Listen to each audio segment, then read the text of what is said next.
에스겔서 36장 24절에서 28절까지입니다. 에스겔 36장 24절에서 28절까지입니다. 한 절씩 교독하여 읽겠습니다.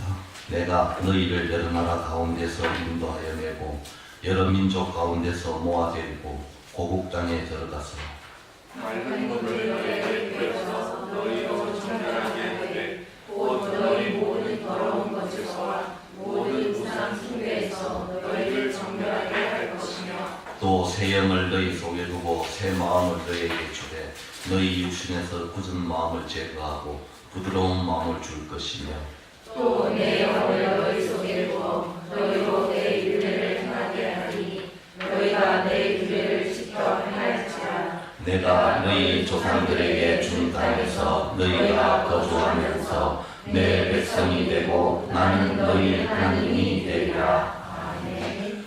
오늘 이현미 목사님, 우리 기독교 장로의 여신도의 서울 북연합회 총무로 계신 목사님입니다.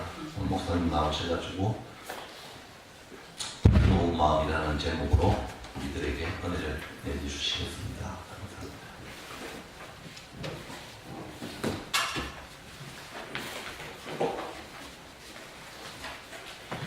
네, 여러분 반갑습니다. 만남의 교회 여러분과 마주하게 되어서 제가 참 감사합니다.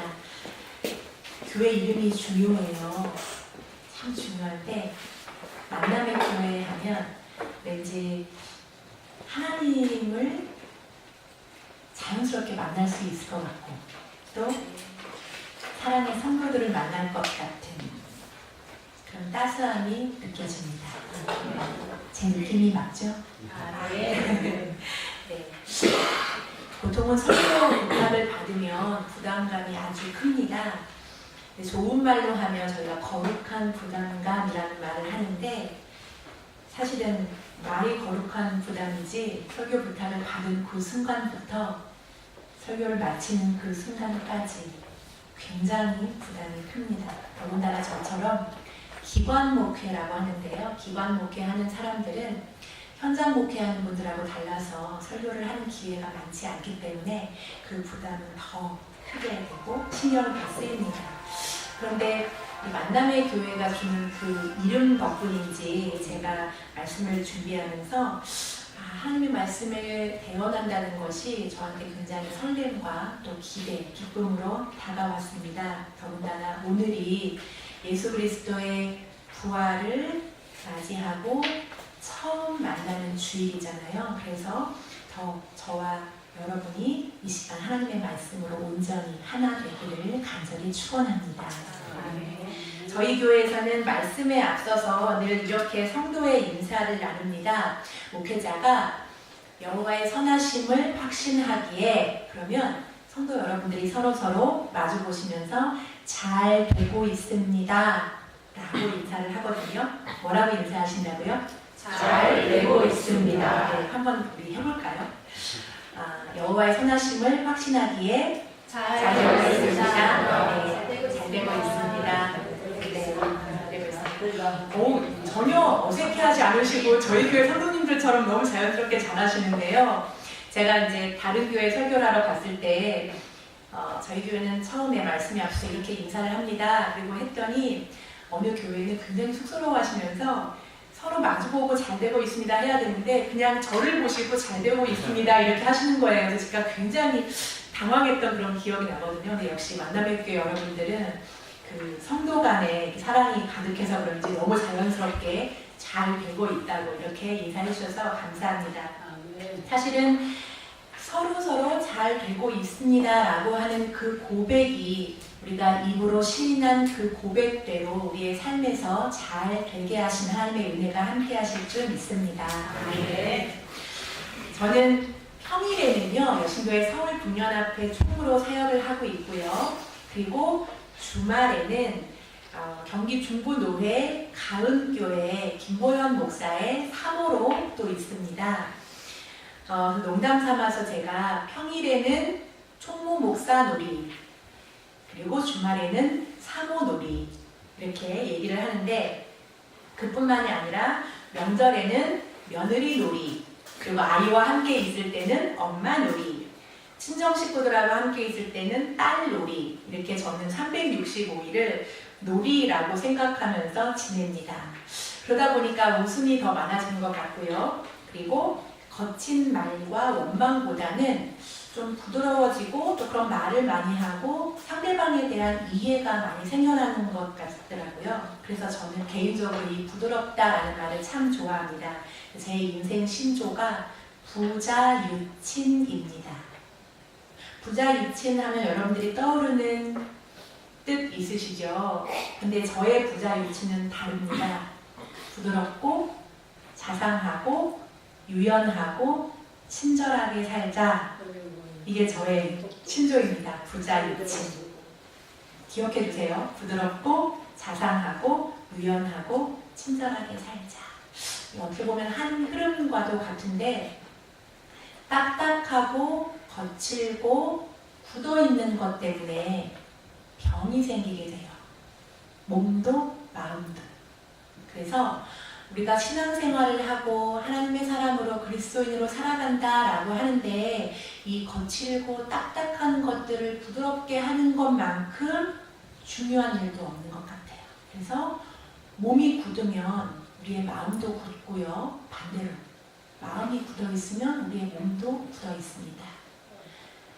병의 그 아픔의 질환들을 잘 생각해 보시면 굳어 있기 때문에 몸에 병, 그런 질환들이 생겨나거든요. 부드럽게 흘러가지 않아서 굳어 있어서 막힌 것들로 인해서 우리가 몸에 질환들이 생겨나는 거거든요. 그래서 부드러운 것만큼 중요한 건 없는 것 같습니다. 성경에서도 부드러움을 잘 표현하고 있는데 오늘 읽었던 우리 에스겔 36장에 있는 부드러운 마음이라는 말씀은 똑같은 본문이 짝을 이뤄서 에스겔 11장에도 있습니다. 우리 한 번만 찾아볼까요? 에스겔 11장 19절 말씀입니다. 에스겔 11장 19절 말씀. 찾으신 줄 알고 우리 다 함께 한 목소리로 봉독하시겠습니다. 내가 그들에게 한 마음을 주고 그 속에 새 영을 주며 그 몸에서 돌 같은 마음을 제거하고 쌀처럼 부드러운 마음을 주어. 아멘. 같은 본문 말씀이 역시 이 11장 19절 우리가 함께 읽었던 본문에도 부드러운 마음이라는 것이 기록되어 있습니다. 부드러운 마음을 다른 말로 표현하면 온유라고 할 수 있죠. 민수기 12장 3절을 보면 하나님께서 모세에게 온유라는 표현을 쓰셨습니다. 이 사람 모세는 온유함이 지면의 모든 사람보다 승하더라고 말씀하십니다.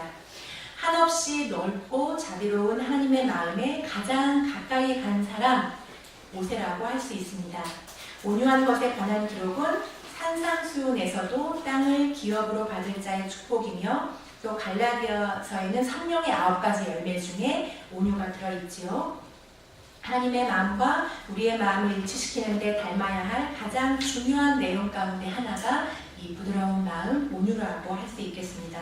또 시편에서는 온유한 자를 주의 복을 받은 자, 의인, 여호와를 바라고 그 도를 지키는 자로 기록하고 있습니다. 그렇다면 이 온유하다라는 뜻, 국어사전에서 온유하다라는 뜻을 찾아보면 거기는 성격, 태도가 온화하고 부드러움이라고 기록되어 있습니다. 달리 표현하면 우리가 오늘 읽었던 부드러운 마음을 이야기하는 거죠.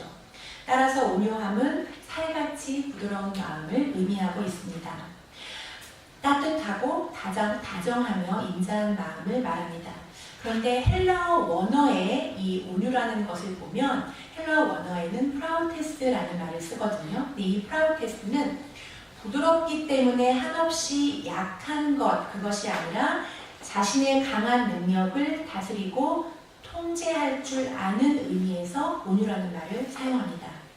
오늘 저는 하나님의 말씀을 통해서 부드러운 마음을 가진 사람의 특징 4가지를 함께 살펴볼 텐데 이걸 통해서 귀한 은혜를 나누고자 합니다. 첫 번째로 부드러운 마음의 사람은 새 새 영으로 가득한 사람을 말합니다. 우리 26절에도 이 새 영으로 가득한 이라는 표현이 있는데, 뒤집어 이야기하면 부드러운 마음을 얻기 위해서는 새 영을 받아야 한다는 것입니다. 이 말은 우리가 새 영 대신 성령을 우리 가운데 모시면 부드러운 마음이 된다는 말씀이기도 합니다. 성령으로 충만한 사람, 성령으로 가득한 사람이 바로 하나님이 주시겠다고 약속하신 부드러운 마음을 허락받을 수 있다는 뜻입니다.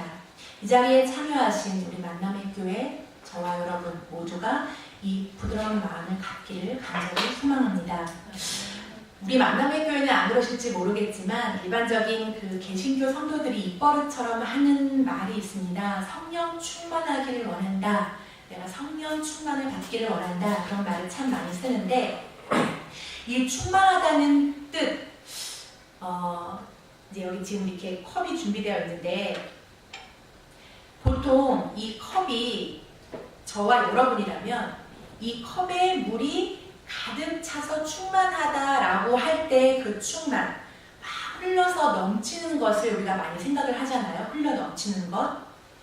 그런데 성경에서 원어가 말하는 충만하다라는 그 의미는 흘러 넘친다라는 것보다 이 컵에 아기까지 딱 차오르는 상태, 그것을 충만하다라고 성경 원어에 보면 알 수 있습니다. 왜 우리 그 잔치집에 가서 음식을 많이 먹어서 내 목까지 아구까지 찼어. 그래서 막 그 뭐 할 것 같아 라고 표현하잖아요. 그죠? 당에서 쓸 수 없는 말이지만 아무튼 목까지 차서 뭐 할 것 같아 라고 표현을 하는데, 그럴 때 이 목까지 차오르는 상태, 그걸 충만하다고 하는데 더 부을 수 있는 여유가 있는 것도 아닌 그런 상태, 그렇다고 또 모자르지도 않는 상태. 그런데 집에 가서 한번 꼭 해보십시오. 컵에 물을 막 부으시잖아요. 막 물을 부으시면 왠지 이게 흘러 넘쳐서 컵에 가득 찬 상태가 오히려 움푹 가운데 부분이 이렇게 패여 있어요. 저도 한번 해봤는데 참 신기하더라고요. 막 물을 가득 부으면 흘러 넘쳐서 오히려 이렇게 봉긋 오를 것 같은데, 이게 이렇게 물이 패여서 이렇게 흘러 넘치는 상태가 우리가 생각하는 것과는 좀 다르거든요. 이런 말을 하면 꼭 집에 가서 한번 의심하면서 다시 해보시더라고요. 해보시고 저한테 얘기를 해주세요. 하나님 이외의 것으로는 다 채워져 있지 않은, 털끝만큼도 어떤 것도 없고 하나님으로만 채워져 있는 상태, 이것이 바로 새로움을 입은 부드러운 신령입니다. 하나님을 향한 생각으로 또 기도와 말씀으로 가득 차서 그 어떤 것도 우리 안에 자리 잡을 수 없는 정결한 상태, 아주 성결한 그런 상태. 이 정결하다라는 말을 생각해 보면 떠오르는 요한복음의 예수 그리스도의 첫 번째 기적이 여러분들 떠오르실 텐데요. 요한복음 2장 1절 이하에 보면 가나의 혼인잔치 이야기가 나오죠. 결혼식의 가장 중요한 음식인 포도주가 떨어져 버렸습니다. 그때 예수님께서 하인들을 불러서 행하는 행동이 하나 있으신데, 항아리를 깨끗이 씻고 정결하게 하여 그 아기까지 물을 가득 채우라 라고 말씀하십니다. 그리고 나서 무슨 일이 벌어졌습니까? 우리 생각에는 오병이어를 행하신 것처럼 뭔가 이렇게 손을 물 위에 다 올리시고 기도를 하실 것 같은데, 본문은 기도했다는 이야기는 없습니다. 그리고 오병이어의 기적처럼 축사했다라는 기록, 이런 것도 없습니다. 단지 아기까지 채우고 나니 그냥 떠다 주어라 라고 말씀하셨고, 물이 변하여 포도주가 되는 이적을 경험하게 됩니다. 이것은 하나님을 믿는 믿음으로 하나님으로 가득 차서 불순물이 하나도 없는 그런 정결한 상태를 이룰 때 하나님은 그 이적을 나타내시고 세상에 드러내 주신다라는 것을 알 수 있습니다. 하지만 안타깝게도 우리의 연약함 때문에 우리의 영육을 하나님으로 온전히 충만하게 채워져서 부드러운 하나님으로 산다는 것이 어찌 보면 불가능한 일이라 생각될 때도 있습니다. 그러나 빌립보서 1장 6절 말씀에 너희 속에 착한 일을 시작하신 이가 그리스도 예수의 날까지 이루실 줄을 우리가 확신하노라 라고 말씀하십니다. 하나님을 영접하여 그분이 이미 우리 안에 계신다면 악한 생각과 부정한 행위와 그 모든 것들을 제하시고 온전하게 하실 줄 믿습니다. 하나님의 뜻에 따라 합당한 자로 인격 전체를, 인생 전체를 뒤바꿔 놓으실 줄로 우리는 확신합니다. 두 번째로 부드러운 마음을 가진 사람은 변화가 쉽습니다. 자유합니다. 하나님의 간섭하심을 받아들일 수 있습니다. 이것을 또 다른 말로 내려놓음이라고 말을 하는데, 주님 앞에 내가 주인 삼았던 그리고 사랑했던 모든 것들을 내려놓을 때 변화할 수 있습니다. 이 자리에 계신 여러분 중에서 모르긴 몰라도 아마 금 반지, 금 목걸이 이런 것들 뭐 하나쯤은 다 갖고 계실 텐데요. 금의 가격과 품질을 결정짓는 기준을 우리는 순도라고 말하고 있죠. 근데 이걸 금이 얼마나 이 귀금속 안에 포함되어 있느냐라고 할 때 편의상 우리는 뭐 14K, 18K, 24K라고 표기를 하고, 또 24K가 18K보다 금이 더 많이 함량되어 있는 것을 우리는 알 수 있습니다. 그런데 그 금의 많고 적음을 가장 손쉽게 알아볼 수 있는 방법, 이게 진짜인지 가짜인지 알아볼 때 우리는 다른 도구가 없어도 알 수 있는 방법이 있죠. 어떻게 아시죠? 진짜인지 가짜인지 알 때? 그쵸? 이빨을 한번 깨물어봐요. 깨물어서 만약에 금이 많이 들어가면 들어갈수록 그 금 함량이 순도 99%가 되면 잘 깨물어져요.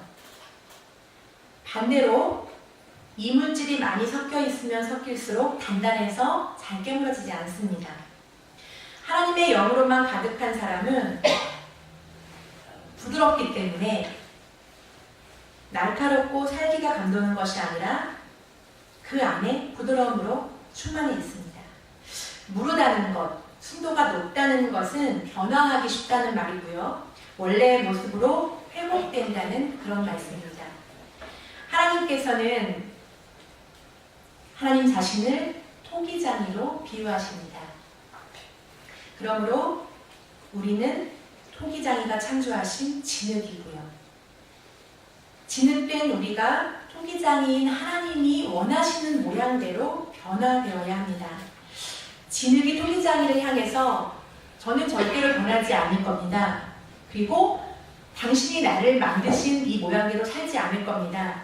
지금이 아주 좋습니다. 주장하면 그 진흙은 토기장이에게 버림받을 수 없겠죠. 우리는 단지 토기장이의 뜻에 따라 변화되면 됩니다. 예전에 아이들 장난감으로 만들기라는 거 혹시 여러분들이 기억하실지 모르겠어요. 고무차력으로 만들어진 이 만들기는 어떤 모양으로 만드느냐에 따라서 자연스럽게, 아주 자유롭게 다양한 모양이 쉽게 만들어집니다. 여러분이 하나님의 뜻으로 사용되기를 원하십니까? 그렇다면 부드러워지십시오.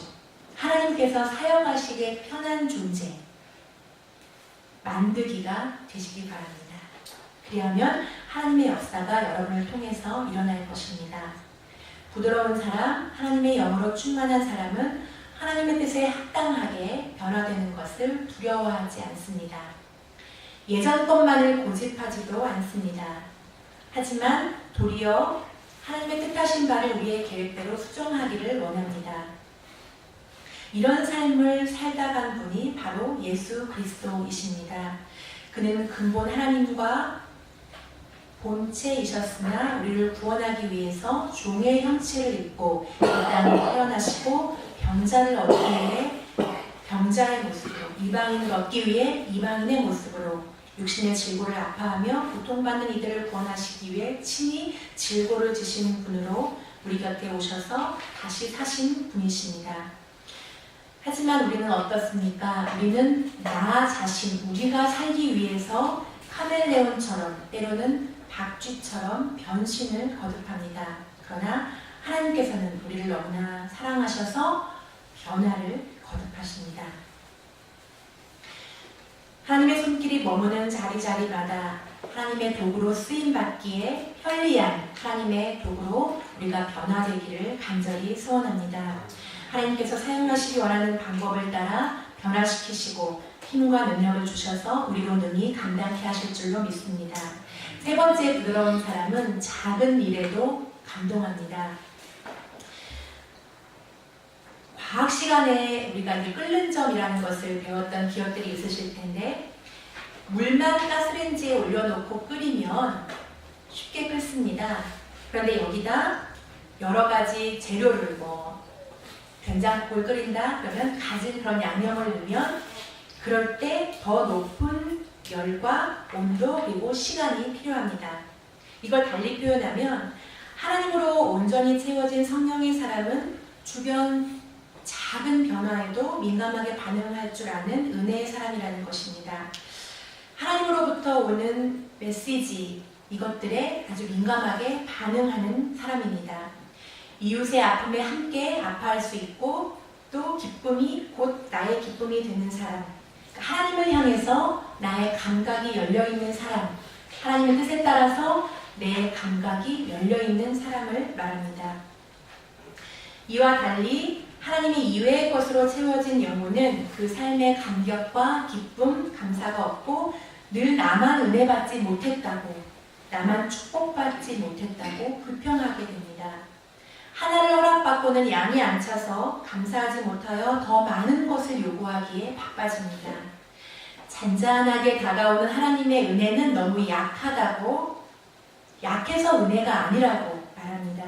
그래서 불같이 뜨거운 것이 은혜라고 우리는 말합니다. 확실하게 눈으로 보여줘야만 믿을 수 있다고 합니다.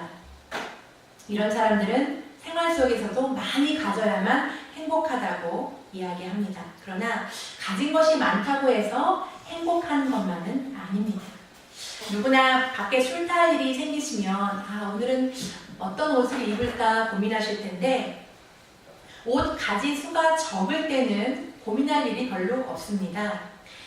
제 남편이 자주 하는 이야기가 있는데, 교육전도사로 처음에 사역을 할 때는 옷에 대해서 걱정해 본 일이 없다고 합니다. 왜냐하면 딱 한 벌이기 때문에 그 옷만 입고 나가면 됩니다. 정해져 있는 그 한 벌 양복. 그런데 지금은 해를 거듭하면서 신경도 쓰고 또 목회 사역한 지 오래되다 보니까 양복도 한 벌 한 벌, 넥타이도 하나하나 늘어나고 또 선물 받는 것도 생겨나고, 그러니까 고민하는 시간이 길어진다는 얘기를 합니다. 이처럼 많은 것을 가지고 있다고 해서 반드시 행복한 것만은 아닙니다. 도리어 고민이 되고 또 괴로움이 될 때도 있습니다. 그뿐 아니라 작은 변화와 주어진 은혜에도 감동하지 못하는 예들은 참 많습니다. 예전에는 우리 주변에 아픈 사람, 또 죽어가는 사람이 아주 소수여도 그 아픔과 또 그 괴로움은 굉장히 컸었는데, 지금은 내 옆에서 우는 사람이 생겨나도 별로 그것에 대해서 감수성이 발휘되지 못하는 우리의 모습을 볼 때 참 안타깝습니다. 마태복음 11장 10절 이하의 말씀에 나와 있는 것처럼 우리가 너희를 향하여 피리를 불어도 너희가 춤추지 않고 우리가 애곡하여도 너희가 가슴을 치지 아니한 것 같다라고 말씀하시면서 에베소서에 저희가 생명에서 떠나 감각 없는 자로 산다라고 말씀하십니다. 양심에 화인 맞은 자를 비유하고 계시는 거죠. 이런 굳은 마음을 제하시고 하나님께서는 우리를 하나님의 마음을 닮은 부드러운 마음의 소유자로 살기를 원하십니다. 우리 주변에서 일어나고 느껴지는 작은 기운들, 그것에 기뻐하고 슬퍼하며 함께 울 수 있는 그런 그리스도의 신장을 소유한 자가 되기를 우리 주 예수 그리스도께서도 간절히 소망하십니다. 하나님께서 허락하신 모든 일에 감사하며 감동하며 사는 사람, 조금만 뜨거워도 내가 하나님의 은혜를 받았다고 고백할 수 있는 참 하나님의 사람이 저와 여러분이 되시기를 간절히 소망합니다. 마지막으로 부드러운 마음을 가진 사람은 생명을 품는 사람입니다. 예수님은 우리의 마음을 성경 곳곳에서 땅으로 비유하십니다. 부드러운 마음을 가진 사람은 자신을 내어주어 그곳에서 다른 생명이 자라게 합니다. 다른 이들을 품을 줄 알며 받아들일 수 있습니다. 우리가 잘 알고 있는 마가복음 4장 3절에 부드러운 땅, 옥토, 이것은 생명을 받아들여 자신에게는 조금의 아픔이 있고 상처가 될지라도 그 씨앗을 보듬어 안아 생명을 키우는 거름이 되어줍니다. 그리하여 그 씨앗이 자라고 열매를 맺고 그 열매로 말미암아 다른 이들이 사는 생명의 나무로 키워나갑니다. 이것이 성령의 사람, 부드러운 마음을 가진 사람이 지니는 특징입니다. 서로 용납하고 받아들이고 품어주기보다 서로의 틀림을 강조하고 서로의 생명을 품어주지 못하는 그런 우리의 모습은 없는지 한번 돌아봤으면 좋겠습니다. 생명의 씨앗이 우리에게 들어왔을 때 우리의 강팍하고 바위같이 굳어있는 그 마음에 부딪혀서 튕겨나가는 일들은 없는지. 그래서 성경은 이렇게 둘이서 갈라지게 하고 생명이 그 안에 자랄 수 없도록 분리하고 흙과 씨앗이 만나지 못하게 하는 영을 바로 디아블로, 사단이라고 말합니다. 사단의 원래 그 단어의 뜻은 옹이 혹은 쐐기, 갈라지게 하는 자, 분열시키는 것이라는 의미를 가지고 있습니다. 베드로전서 4장 8절에 보면 마지막 날이 다가올수록 열심히 서로 사랑할지니 사랑은 허다한 죄를 덮는다라고 말씀하십니다. 그러므로 우리는 이제 딱딱하게 굳어버린 우리의 마음의 밭, 묵은 땅을 갈아엎어서 생명의 씨앗을 뿌리기에 적합한 흙, 부드러운 옥토로 우리의 마음을 만들어가기를 간절히 소망합니다.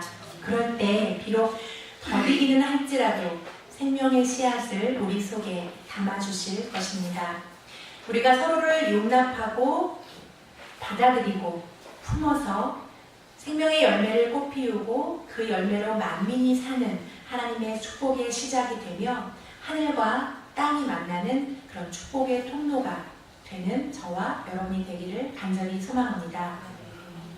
이와 같은 일이 우리 안에 일어날 때 본문 28절에 나와 있는 것처럼 회개의 영이 임하여 하나님의 백성이 된다고 설명하고 있습니다. 지난 날을 후회와 반성으로 내 자신을 돌아본다면 그것은 이미 우리 안에 하나님이 주시는 부드러운 마음이 있다는 증거입니다. 하나님의 영으로 충만한 자는 새로운 피조물로 거듭날 수 있습니다. 하나님의 영으로 충만한 자, 날마다 하나님께서 나를 하나님의 뜻에 맞도록 변화시키심에 감사하며 우리 주변에 일어나는 작은 변화에도 감사하는 마음을 갖고 안타까워하며 살아가게 하실 것입니다. 내 안에 생명을 품어서 나로 말미암아 수많은 생명이 다시 사는 참 복을 아는 자가 되게 하실 것입니다. 그 길에 우리 주 예수 그리스도와 더불어 살아가며 만나는 저와 여러분이 되시기를 간절히 축원합니다. 함께 기도하시겠습니다.